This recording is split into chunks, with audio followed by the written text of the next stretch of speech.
बड़े बड़े भाषण करते हैं ये, कोई आसमान पे भाषण करता है, कोई जमीन से भाषण करता है। ये मोदी जी, आपने इनको कभी किसी प्रेस कॉन्फ्रेंस में देखा कि कोई सवाल का जवाब देने को तैयार ही नहीं?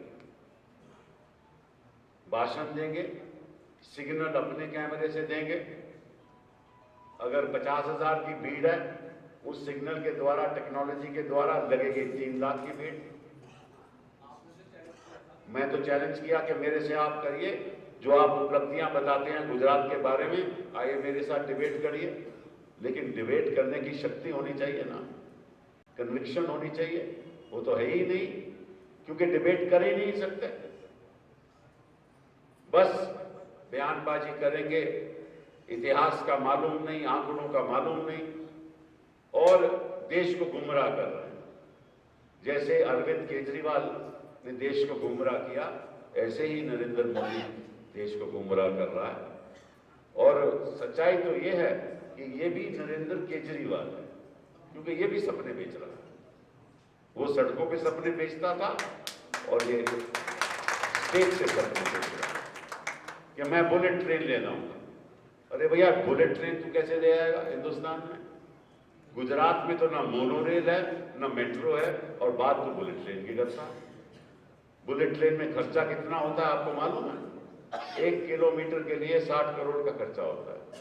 200 किलोमीटर की बुलेट ट्रेन लाओगे तो 12,000 करोड़ रुपए का खर्चा होगा। और मैं चाहूंगा अगर मेरे हाथ में 12,000 करोड़ हो तो मैं अपने भाई और बहनों के ऊपर खर्च करूंगा। अभी हमारा घोषणा पत्र का ऐलान हुआ, कल ही ऐलान हुआ। हमने क्या कहा? हमने कहा स्वास्थ्य का हक हर नागरिक को मिलना चाहिए। हमने शिक्षा का हक दिया, हमने फूड सिक्योरिटी बिल, फूड का हक दिया, अब हम स्वास्थ्य का हक देने जा रहे हैं।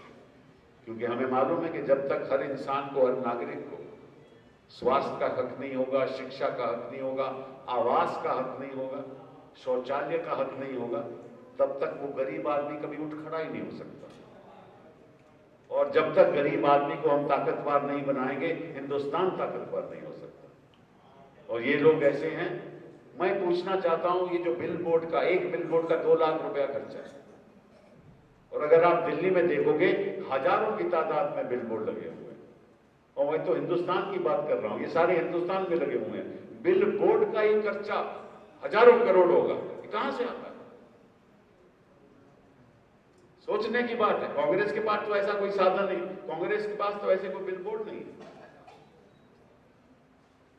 इनके पास तो केंद्र सरकार भी नहीं है, तो ये पैसा कहां से आ रहा है? लाखों करोड़, हजारों करोड़। और ये जो विज्ञापन दिए जा रहे हैं, अभी आप रेडियो सुनो तो भाजपा का विज्ञापन, FM AM सुनो तो भाजपा का विज्ञापन, टीवी देखो तो भाजपा का विज्ञापन, हर स्टेज पे 15 करोड़ रुपए का खर्चा। ये पैसा कहां से आ रहा? अभी इन्होंने ब्लैक मनी की बात करने बंद कर दी। कभी सुना आपने कि नरेंद्र मोदी ने ब्लैक मनी की बात की हो? वैसे जब विपक्ष में तो भाषण रोज देते थे कि ब्लैक मनी वापस लाओ। अब ब्लैक मनी का सवाल करेंगे तो पूछा जाएगा आ कहां से रही है भाई, ये तो बता दो पहले।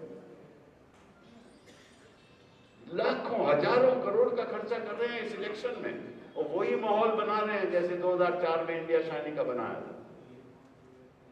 लेकिन इस देश के मतदाता बड़े समझदार हैं, वो जानते हैं असली कौन है और नकली कौन। हम दिल से काम करते हैं, जमीन से जुड़ के काम करते हैं। हम गलत फैसले करते होंगे, हम इंसान हैं। ऐसा नहीं कि यूपीए सरकार ने गलत फैसले नहीं किए हैं, ऐसा नहीं कि हमने गलत फैसले नहीं किए, लेकिन हमारी मंशा में कभी खोट नहीं थी। हम दिल से जुड़े हुए हैं और आपसे मोहब्बत करते हैं, आवाम से मोहब्बत करते हैं, मोहब्बत करते रहेंगे जब तक इन रगों में सांस है, वो मोहब्बत जारी रहेगी। और यही गंगा जमनी तहजीब है, इसी को बरकरार रखेंगे। इन्हीं शब्दों के साथ जय हिंद, जय भारत।